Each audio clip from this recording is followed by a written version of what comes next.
values are those things that without that significant emotional event won't change over time. There are reasons why the consistency when you go to a McDonald's around the world, it always feels like a McDonald's. They're saying that our value is let's adopt the meal pattern of the country we're in. I would guess 10 out of 10 HR leaders have had the experience of explaining best practice to a CEO till you're blue in the face, and the CEO is just going to do whatever they choose to do anyway. Hi, everyone, and welcome to the HR Club podcast, where we strike conversations with humans, redefining the purpose of the human resources space. For the first of many episodes in the queue, our guest for today is Gil Cohen. He's a seasoned expert, has spent nearly more than 2 decades studying organizational behavior to build processes that eventually influence people experience. Well, whether you are a founder, an HR business partner, or simply someone working closely with your leadership team to figure out the how and why of organizational values, this episode is certainly going to be nothing less than a masterclass of it. It's a pleasure to have you, Gil. Welcome to the show. Thanks so much for having me, Shivani. Awesome. How are you doing today? It is our first conversation. I am really looking forward to it excitingly. Likewise. It's my morning, and I'm excited to get ready and talk values, which is one of my favorite topics. Amazing. So, Gil, to be honest, when I was putting my thoughts together about this conversation with you, and I was wondering what could be the best starting point for me to start this chat.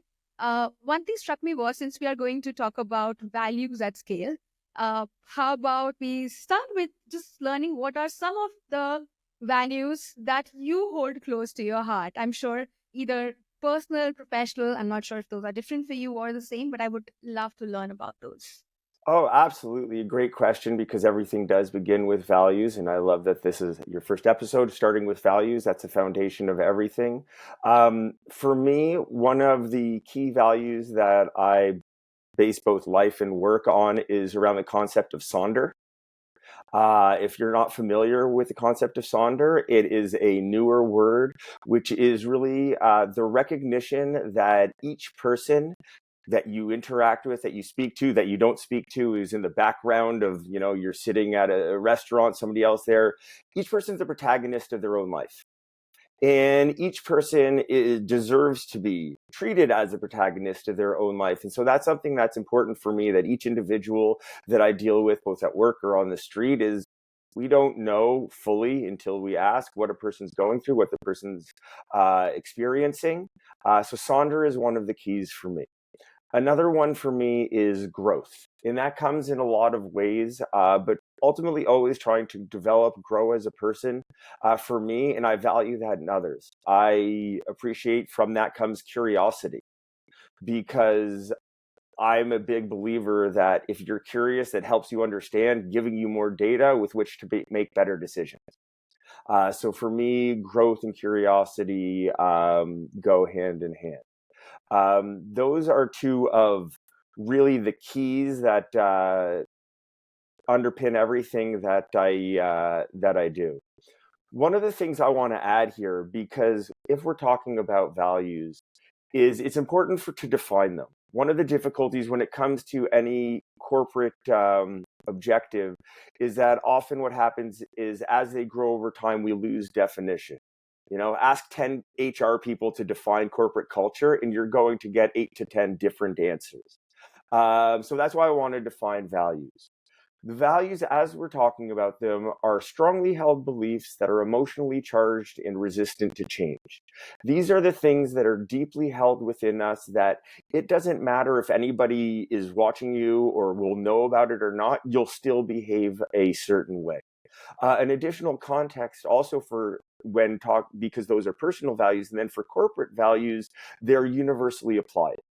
That is, corporate values aren't just for a subset of people or only us versus them, but corporate values should be, when done correctly, meant that each individual throughout the organization holds them dear and lives up to them. Interesting, and thank you for also defining the idea of values for me. And because, and like you pointed out correctly, if we ask 10 different people, either HR folks or leaders, what does values mean, everybody will have a different response. But to that, I have a quick question. While values is something that could be personal to individuals, and we talk about corporate values, it's of course a mix of different things. It could be about what the leaders think, how the employees work, how they carry out their processes, or how they treat others, either internal or external customers. But um, even in our personal life, our values might evolve or change based on our experiences.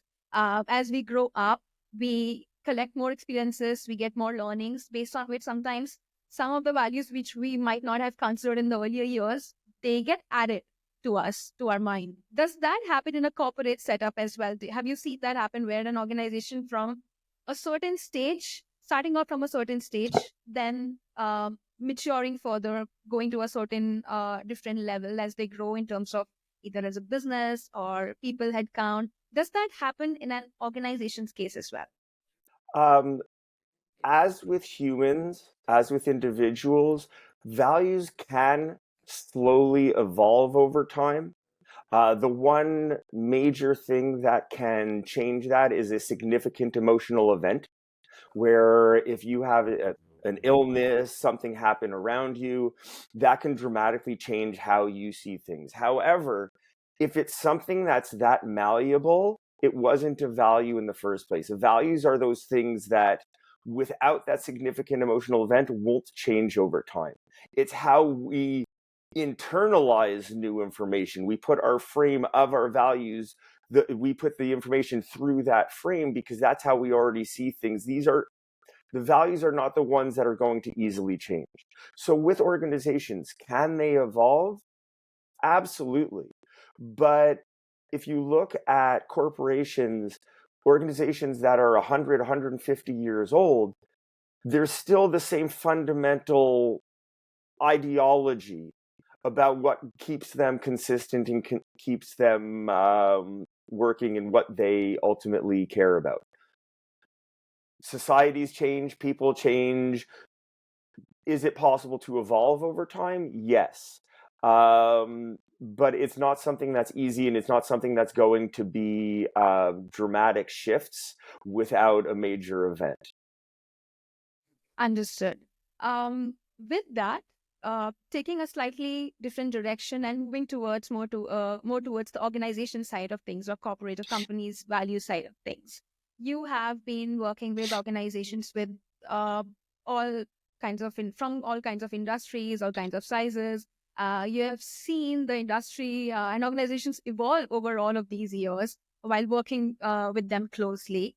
Have you observed any key changes of late in terms of how the leaders, particularly the people leaders or the HR leaders, used to approach values maybe a couple of years ago versus now, when it's an age of startups coming out, a lot more younger entrepreneurs out there? Have you noticed any significant difference in the way people, leaders, or companies these days are approaching values for their set?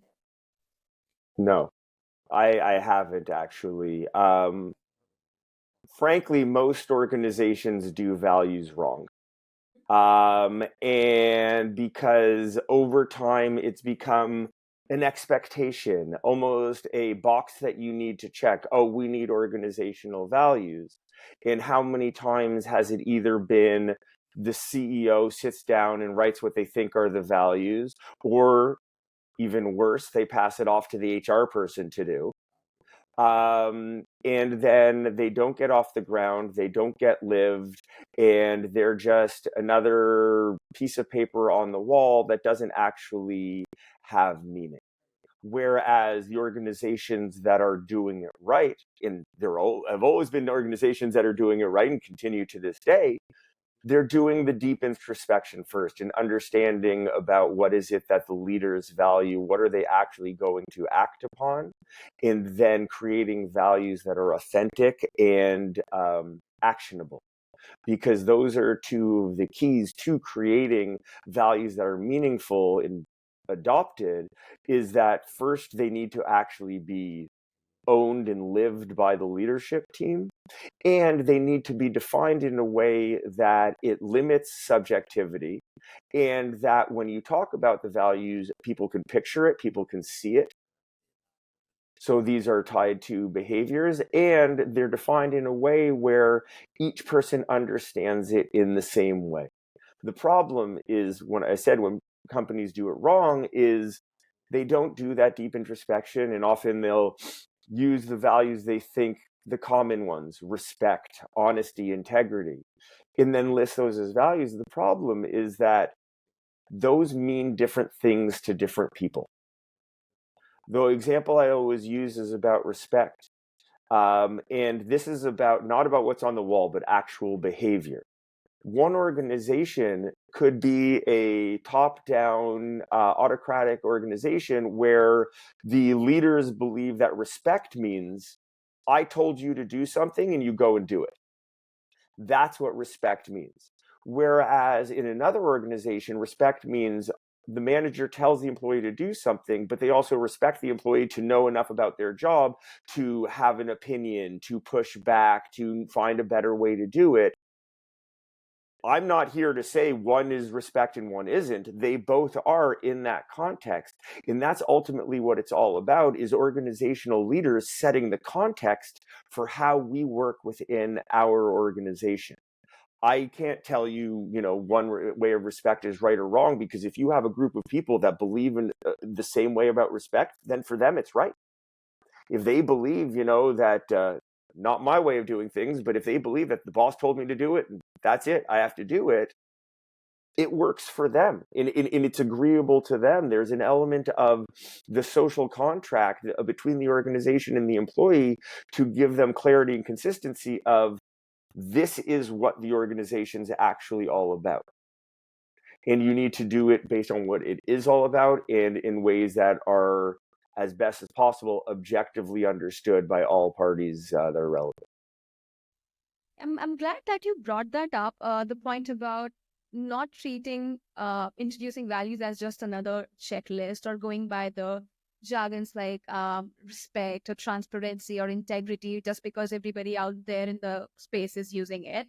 On that note, it actually brings another thought to me that uh, from whatever you shared, I do derive that if an organization has written down certain values and it is driven from the people internally, it actually can shape their DNA further.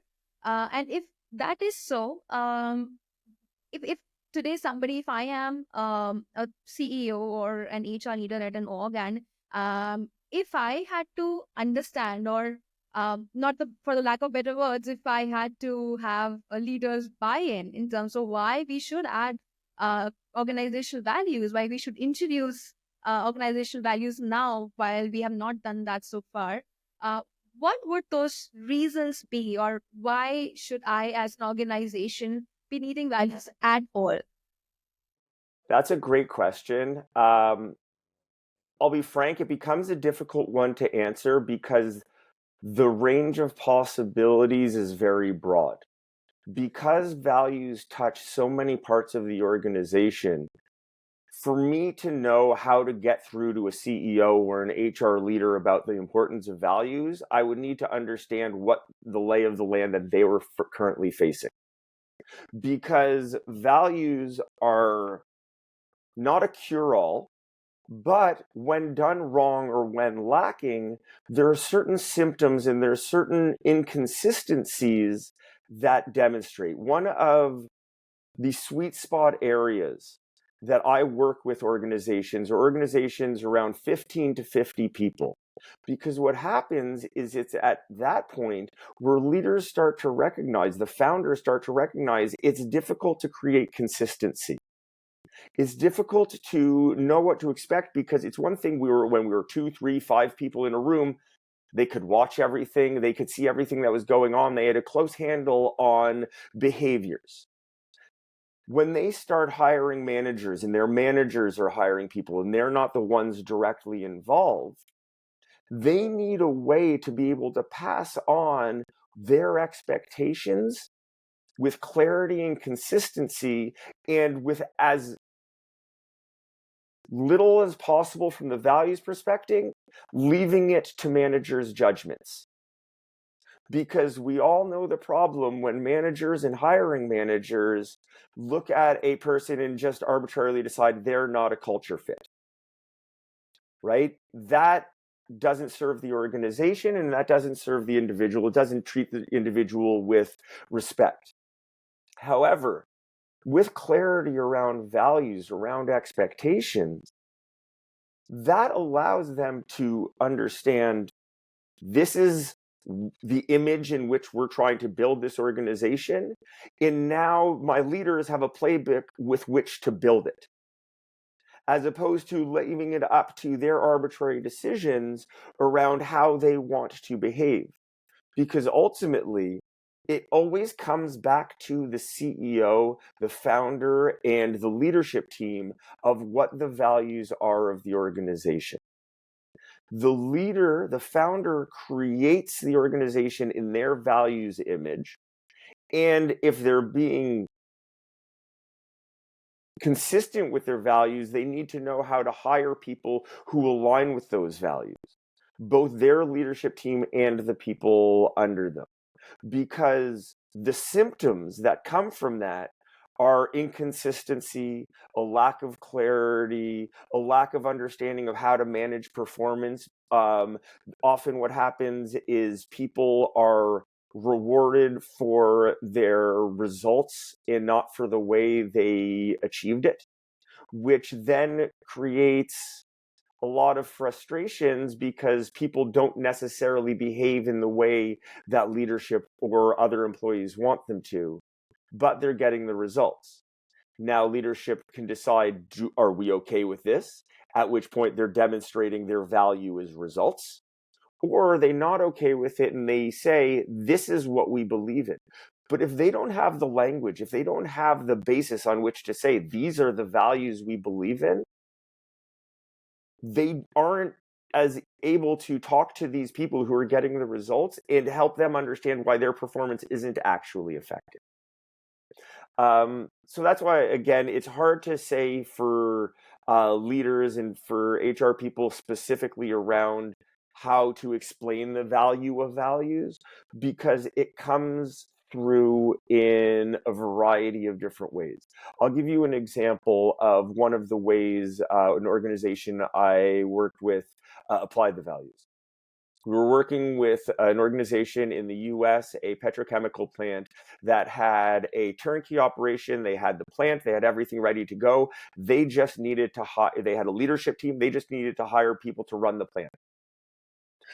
Ahead of hiring, what they did is they sat down with us and they articulated their organizational values. What means something to them as a leadership team of 5 people? And we were able to help them articulate it and write behavioral questions, help them hire. Based on hiring on these values, after 2 years, they hired 60 people initially, only 1 left.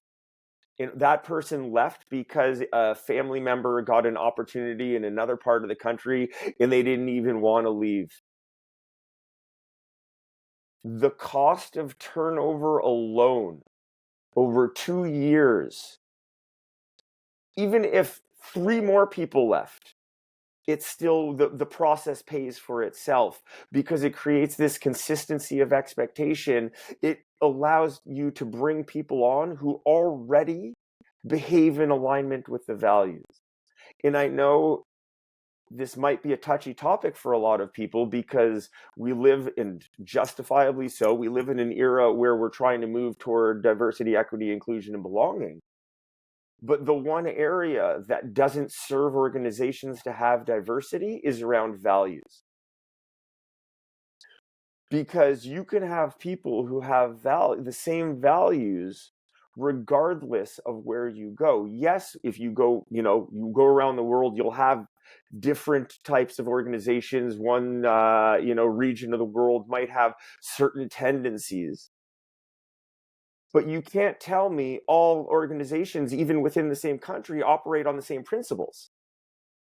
They might tend one way or the other, but there's always, within every country, there's always people who have certain different value sets. There are reasons why the consistency, when you go to a McDonald's around the world, it always feels like a McDonald's. You might get very different meals because that's not a values thing to them. They're saying our value is, let's adopt the meal pattern of the country we're in, but we're going to give it consistently, we're going to give it quickly, we're going to give it cleanly, and we're going to do it with a smile on our face. And so people are able to know, and I mean, that's a very American organization that's able to succeed in countries around the world because they know how to hire for their values. One of the things I've talked about, and I haven't really gotten into details yet about, is I've talked about the leadership team and the CEO needing to be the key point of everything, and this is where it starts top down. I'm big into employee experience. I am a strong believer in knowing bottom up and top down. But when it comes to values, it needs to be driven top down. And this is why. When it comes down to it, the leadership team are always going to behave according to their values. And if the values of the organization aren't in alignment with their values, they're going to break the values of the organization because it's their own value. And I'd say, I would guess 10 out of 10 HR leaders have had the experience of explaining best practice to a CEO till you're blue in the face, and the CEO is just going to do whatever they choose to do anyway. So if you're going to write values, you're better off writing values that they're actually going to live up to than writing values that they don't live up to, ruining the entire thing, because as soon as a leadership team member breaks the values, everybody else questions their reality. That's why it needs to start with the leadership team. Is there a place for working with the employees to validate it and checking them on it? Absolutely. There certainly is, but it needs to start with leaders because they're the ones who set the context. They're the ones that are going to live their values regardless of what's written on the wall. So write on the wall what they already believe in. Write on the wall that middle of the Venn diagram of what the leadership team believe in, so that they all are all in on it, and you don't have to convince them once they're already written.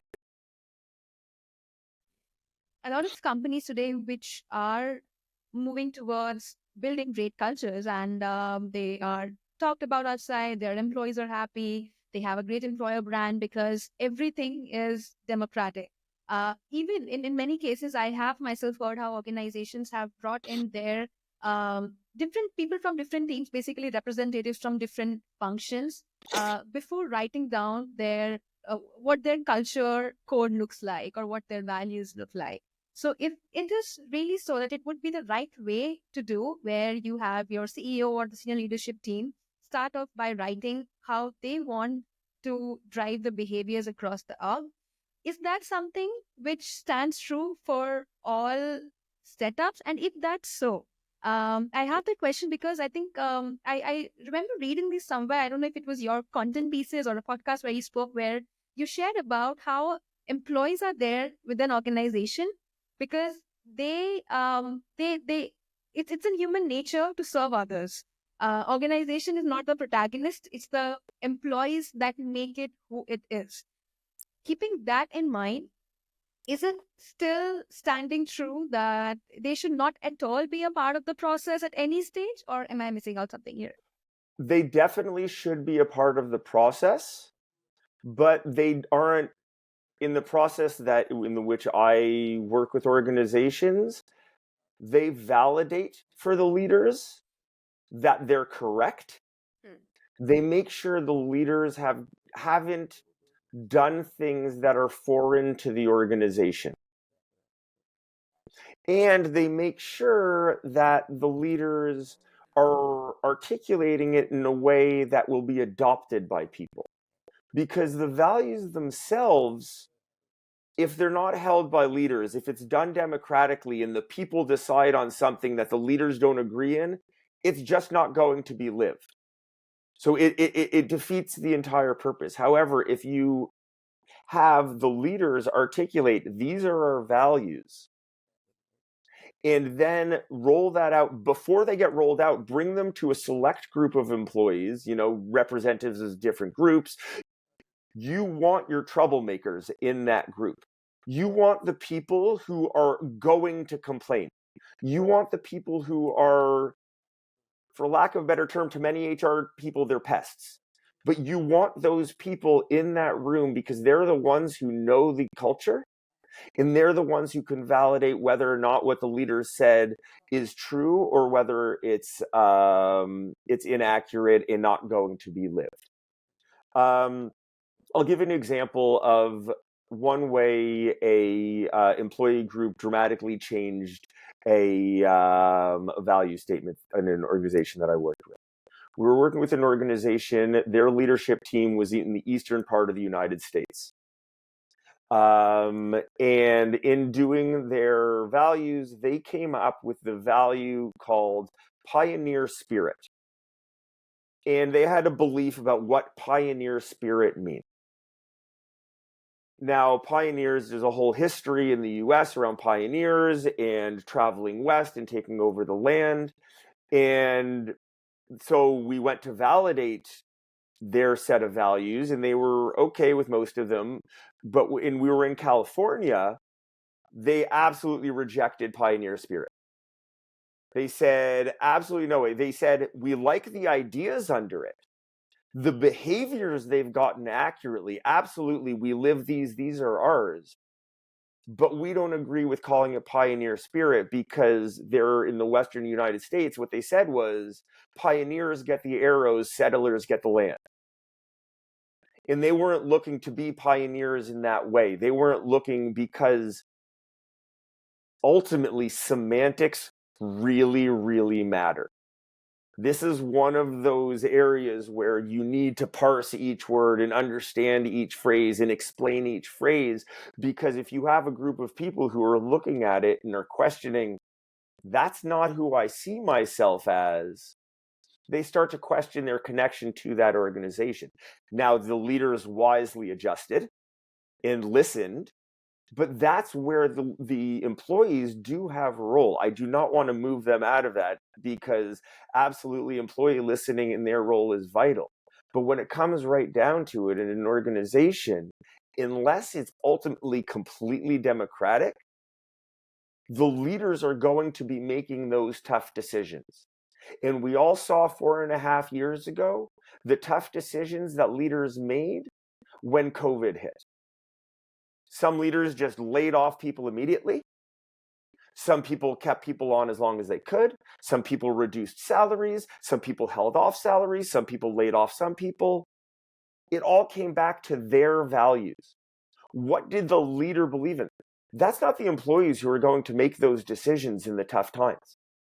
That's why it has to be the leaders, but it needs to be done in a way that's agreeable to employees.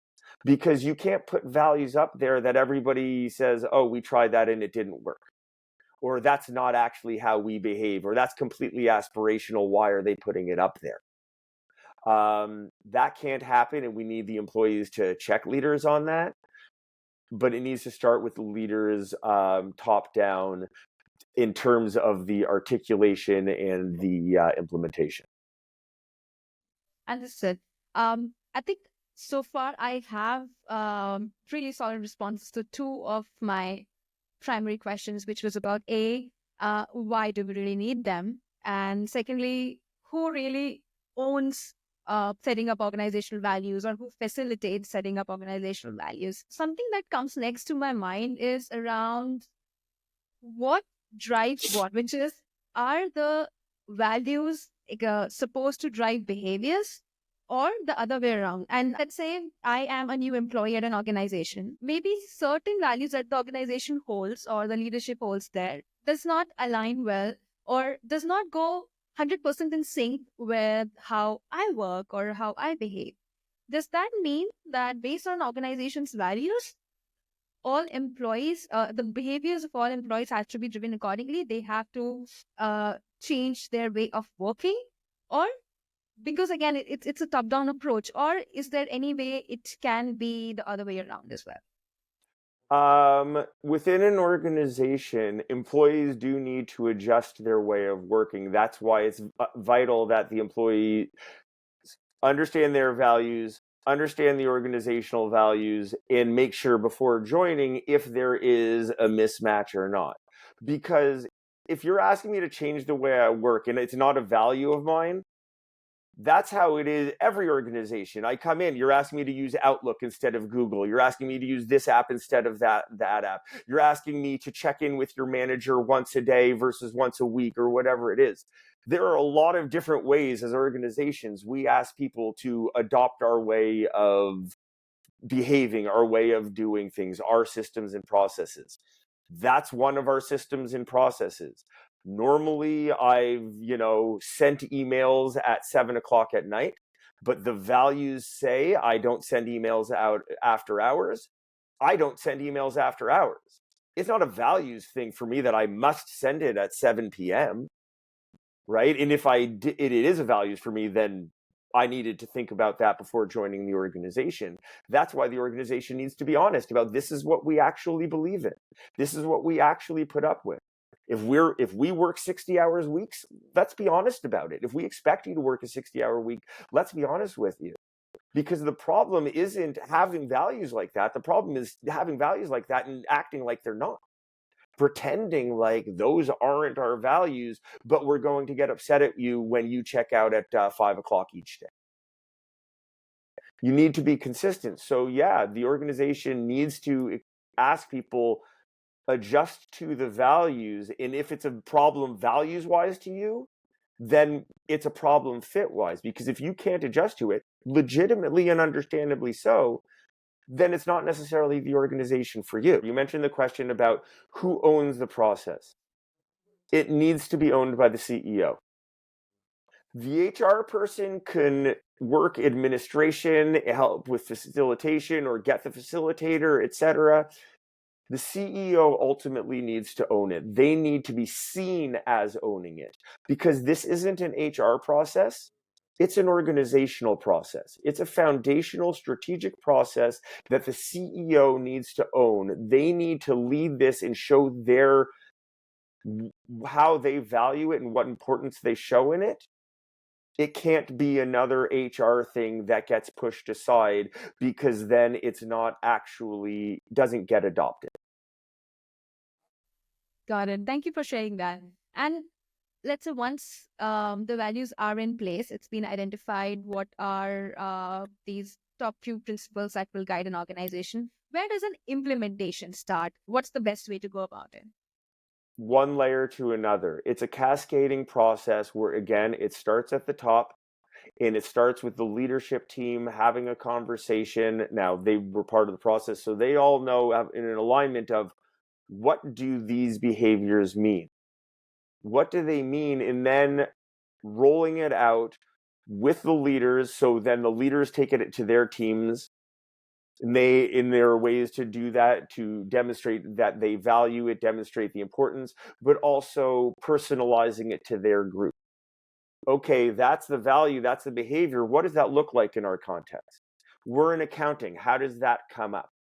Right? We're in facilities. How does that come up? We're in development. How does that come up? Right? These might show up in different ways, but fundamentally they'll be the same values. And through that cascading process, there's also holding accountability of the leaders need to understand if you're rolling out these values and behaviors, you need to hold people accountable to them. You need to catch people doing it right and catch people doing it wrong and help them improve from there. Because then people will understand this isn't just another, thing on the back of our business card, but we use this. One of the things to check with, I've done before with organizations through their rollout, is to check with the adoption, is just asking people. I would sit in a focus group and ask, how many values could you name? Some people were like 5, company only had 4 values, but they were saying they could name 5, they could name 2, they didn't know them. I think it's about something. Meaningless.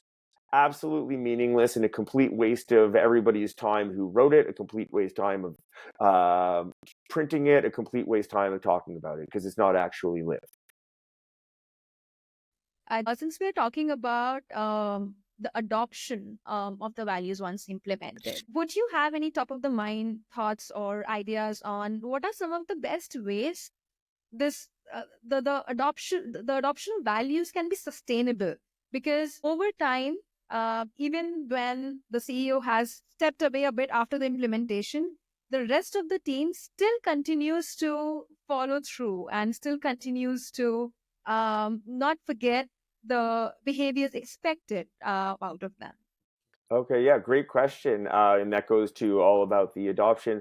There's a variety of ways of doing it. I mentioned the hiring process before. So writing interview questions that can help evaluate whether people will already live these values and live these behaviors ahead of time.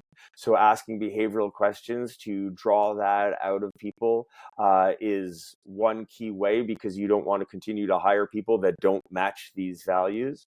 Another way that I've worked with organizations is through performance management. Making it one of the key measures through their performance process. One of the large pharmaceutical company I worked with here in Toronto many years ago, they made it so that if an individual didn't get perfect on their values, they didn't their bonus was limited. Their bonus was limited, because when it comes to values, their philosophy was it's all or none.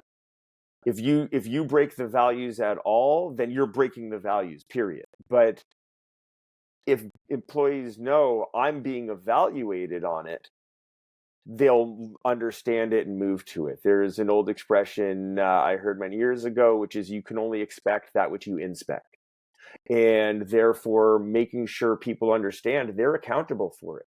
So that's also in the promotion process too, in the succession planning process, that you can't promote leaders who don't fully live the values. That's how you show it's real. In another way, that's less of a process, but more of just a philosophy and a behavior, which is talk about them. Run your decisions past them. When you're sitting around the table and you're having a meeting with your team and you're uncertain about which way to go, run it through your values. Talk about how people are living the values. Talk about how living the values has helped you week to week. That's how you make it real, by actually talking about them, bringing them up, making them a part of your conversation, making them one of the tests in your decision-making process. Because that way people understand, oh, my manager's talking about it, it's actually real. And that's why it needs to start at the top and be cascaded down, because it takes a lot more for managers to care about it when employees are talking about it than when for employees to talk about it, care about it when managers are talking about it. It's just the nature of the power dynamic of organizations. Yeah, absolutely. Since you mentioned about a couple of these areas which are, I would say, influenced by the organization's values, for example, hiring or performance evaluation, or the organization's philosophy towards promotions or retentions. On that note, let's say if I pick them one by one, starting off with hiring or recruitment, um, there are some organizations which may have about 3, 4 to 5 values, while there are examples out there where organizations have a longer list. There are about 10, 12, or 14 values that they have listed down. Amazon is one of the best examples in that case. In such a scenario, do you think it is much recommended for an org to make sure all of those are checked off when hiring new talent? Or some of those which are, let's say, must have, while others are good to have or can be evolved over time? Is that an approach an organization should go for? I'll respond with a question. If it's not a must have, is it a value? Fair point. That's the question I have. a lot of companies will put up a code of conduct, expectations, implement it successfully, but I would posit that it's not a values set. If it's some and not all, then it's not a value set. One of the common phrases I hear when it comes to values are people talk about core values, which is a phrase that doesn't fully make sense to me because it implies there's a secondary set of values outside of that core set of values. But if that secondary set of values can be broken by that first set of values, then the second set of values isn't values, it's just a set of beliefs that can be broken. Whereas the values are the ones that you're not actually willing to break. Those are the ones that are ultimately important to you. They're at your core, certainly, but to call them core values implies another set of values, which isn't helpful. It's either a value, you care about it, you live up to it every single day, or it's something that it's an ideal, a principle, a wish, right? That works for them. Now, like I said before, semantics are very important. Semantics are key to this because when the leadership team loses, when they passed it on, they're not there anymore. So the only things left are the words, right? And so it's ultimately very important that there are words that align with the philosophy, with the organization. And so values doesn't even need to be what you call them. There was an organization I worked with many years ago that it didn't resonate with them. The leadership team, the word values, they loved the idea of having a core set of beliefs that everybody bought into, that everybody behaved according to. They understood how much it would help them in their work, specifically in acquisitions, which they were doing a lot of, but they didn't like values. So they just called them keys to success. They just said, these are the keys to success in our organization. This is how you have to behave to be successful in our organization. They used those keys to success to validate acquisitions, and they were able to successfully grow 20 to 30% year over year purely by acquisition for many years. And they were successful with their acquisitions because they only acquired organizations that they weren't going to have to blow up, that they were able to bring the people on who were already behaving at least in alignment with what they were already doing. Got it. On that note, do you have a personal opinion on certain limitation on the number of values an organization should identify? If yes, what does that look like, and how did you approach to that number? Yes. What I generally believe is that when you get more than 5, you get fewer people remembering them. And within each value, or actually across all values, depending if you have 3, 4, 5 values, not more than 20, at most 25 behaviors to evaluate on. Because again, you need people to remember them. This is just one element of people's work. This is just the foundation. People have a whole job to do. They have skills, they have knowledge, they have all of these things to do. So you don't want them to occupy their mind, where you have to remember 8 values and 10 different behaviors. You're not going to. And you're not going to be able to expect everybody to live up to 80 behaviors. And then performance management would be an absolute nightmare on that. So you need to limit it to the ones that matter so that when you sit in that focus group and you say to people, what are our values? Everyone knows this, and this. What does this mean? Okay, this is what it means. If you give them too many, they're just not going to remember them, and you're not going to be able to do all of those things that I mentioned. If you want to run your decisions by the values, well, how long is it going to take to run by 80 behaviors? How long is it going to take to run by 10, 12 values each time? Making it less likely to happen. We want this to happen. We want people talking about the values. So as simple as possible while meaning something to the people who are in the organization. And I want to actually add there, because that brought up a thought in my head, that the values are for people within the organization. That's who it's for. It's not a marketing document. It's not a sales document. It's this is what we believe in, and we're telling our employees this is what we believe in. If you have a problem allowing other people to see it, then maybe you should question whether you put in there was actually a value. Because most people I've ever met are proud to say these are the things I believe in, and they will stand behind the things they believe in. And so the people, when writing values, it needs to be written for, this is who we are, this is what we care about, this is what we believe in, and this is how all of us behave. The CEO needs to behave that way, their leadership team needs to behave that way, HR needs to behave that way, the intern who's coming on for 3 months for the summer needs to behave that way. Throughout the organization, those are the expectations. Understood. And since we have been talking about these terms for a while now, which is values and behaviors.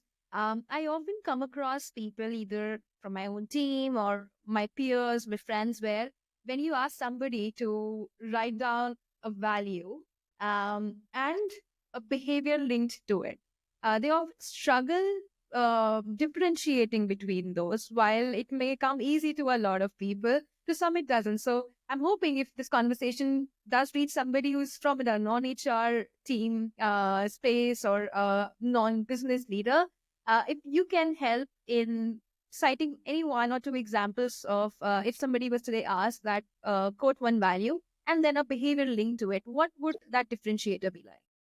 So the value would be the word or phrase, the concept of what you believe in. I mentioned growth. Okay. So growth is the concept. Now, in my head, I have a picture of what growth means. My picture in my head doesn't help other people. So I need to be able to articulate it in some way. So the behavior is what's visible to somebody else. The value is why they behaved that way. Because values are only important because they drive behaviors. That's where the rubber meets the road.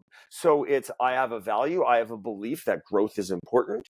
Well, I'm going to behave a certain way. I am going to demonstrate a growth mindset. I am going to say that I don't understand yet, or I am going to look at a failure and a mistake as an opportunity to learn, an opportunity to grow. These are the things that are visible to others. So it's not visible growth specifically as I define it. That's why we need to behavioralize them. And that's the difference. It's values drive attitudes, drive behaviors. Behaviors is why values matter. I think that sounds it perfectly for me. Thank you. Um, Going back to a few steps back, when we were talking about the areas that company values influence, and we spoke about hiring or recruitment. Another part that you mentioned was about the performance philosophy, or one of the ways where an organization can implement values is through performance reviews cycle. Yes. Curious to learn how does that work there, because when we talk about values, not like you can tag a score to it, or maybe we can, and I am unaware of. I would love to learn how does that work when it comes to somebody's performance assessment. You can't put a score to it. You can't put a Okay. score to it. You can evaluate behaviors based on actions relative to opportunities. So if a person has an opportunity to live a value and they do it, that behavior is in accordance with the value. If a person has the opportunity to live a value and behaves otherwise, that's a breach of the values. This is an opportunity for you to demonstrate curiosity. Why are you not demonstrating growth? Why are you not demonstrating Sonder? Whatever it might be, it's the opportunity. But yes, that's how you evaluate on values and on behaviors, and that's ultimately on behavioral competencies as well, is how often they perform that behavior relative to how many opportunities they have to perform that behavior. I'll also add, though, there's also the values philosophy that goes into the creation of the performance management process in the first place. Because different organizations have different philosophies, different reasons for building performance management. A top-down command and control organization just wants to know how people are doing, and they're going to do it to micromanage and understand exactly how everybody's doing. An organization that values growth is actually doing it to understand where does this person need to grow, and we need to create some organization-led development to allow this person to develop to be better at their job. Whatever the values are isn't just a part of the performance management process. It's a philosophy that defines the performance management process. It's a philosophy that should define each process. A very common thing in hiring processes these days, asking people to do unpaid work. That is a values thing. There are many organizations that I've seen, thankfully, that philosophically are against that. And so it is not just about the processes themselves, it's what goes into building them. How are we thinking when we create these processes? Are we intentionally building processes and systems that will allow us to live our values and not ask people to go against our values? Understood. And to any extent, do values influence an organization's compensation philosophy as well? Can they, or should they? Yeah, absolutely it can. Absolutely it can, because depending on the values, depending on how they see people, they see growth, it's like this. Often I've seen many charts around people make more money essentially when they go from job to job, because our compensation doesn't go up as much within organizations as it does going from one organization to the next. I've seen some organizations that have a philosophy trying to fight this, that they will continuously match and change salaries and continuously check on them to make sure they're meeting standards. Because in certain industries, in certain roles, a job can be 90,000 at the beginning of the year and 130,000 at the end of the year. But if the company's compensation philosophy is, well, we only go 3 to 5%, you're going to lose that person. They're going to be going somewhere else because they can get 15 to 20% just by going to another job and doing the exact same job. And so, yeah, absolutely. Compensation philosophy, all leadership practices, all leadership philosophies should be run through this values lens, because then they'll be consistent. Then people will know what to expect, and there will be a language around why decisions were made. Understood. Moving forward towards this, the third and the last aspect, which is around recognition and the influence that values have on a recognition program that an organization may set up, or a recognition philosophy that they may set up. I remember in the past few weeks, I've had about 2 to 3 conversations with different people where they were trying to set up a recognition program internally. And so far, they did not have company values laid down. So everybody was just confused in terms of where do we start? Because how do you figure out what do you recognize people for? And since we have been speaking about this for the past hour, and a lot of things that you have quoted sort of give me a nudge there that maybe if these companies did have values laid down, it might make it easy for them. But I would love to understand from you, how does writing down company values play a part in setting up successful recognition programs? If you don't know what you're recognizing, you can't recognize it. There would be a tremendous inconsistency from manager to manager about what they reward and recognize. If you haven't articulated what you need to recognize and what's important, you might end up recognizing people that make everyone else grumble. So you might end up recognizing that person that I mentioned earlier that gets great results and upsets everybody along the way because they don't live according to the value. So then now you're risking promoting, recognizing this person who drives everyone else nuts. So the other people are left often with 2 options. One, recognize this place isn't for me because that's the kind of person they reward, or adjust because I want to be successful here. I'm now going to behave like that person who behaves badly. The recognition program needs intentionality of what are we recognizing, what are we not recognizing, or what are we avoiding recognizing, because a person could do great results and then have these anti-values behaviors. That is a tremendous risk in the message you're sending to everyone else when you behave that way as a leadership team. Okay. And would you suggest that it is normal and okay for an organization to rewrite their values, even though it's coming from the senior leadership or the CEO, to be precise? Maybe they wrote down something in the early years of their organization, and eventually, as the business grew and person's thoughts and learnings grew as well, they might want to change it at some point. Should they resist that thought and stick to what they wrote down in the early stages, or is it okay for them to rewrite it? It depends, I'd say, on how authentic those values were in the first place. If they were like cautionary tale of a CEO just sitting down for half an hour thinking, oh, this is what I care about, and writing it down, then yes, I would highly recommend reevaluating your values. If it's the kind of thing where there was a deep process, they're authentic, everybody knows them and lives them, I would be very wary to try to change that if it's already part of the DNA of the organization. Reevaluating is certainly not a problem because life happens over time. I mentioned this significant emotional event. Well, we had a worldwide one 4.5 years ago. And it's not outside the realm of possibilities that the experience that people have had through COVID have adjusted and evolved people's values and individuals' values. It is certainly possible. So to reevaluate, there's room for it, but I would be loath for a company that already is doing it well, already has values, already live them. I wouldn't want to change them very much. Like I said, maybe a reevaluation, maybe a slight adjustment of wording here and there.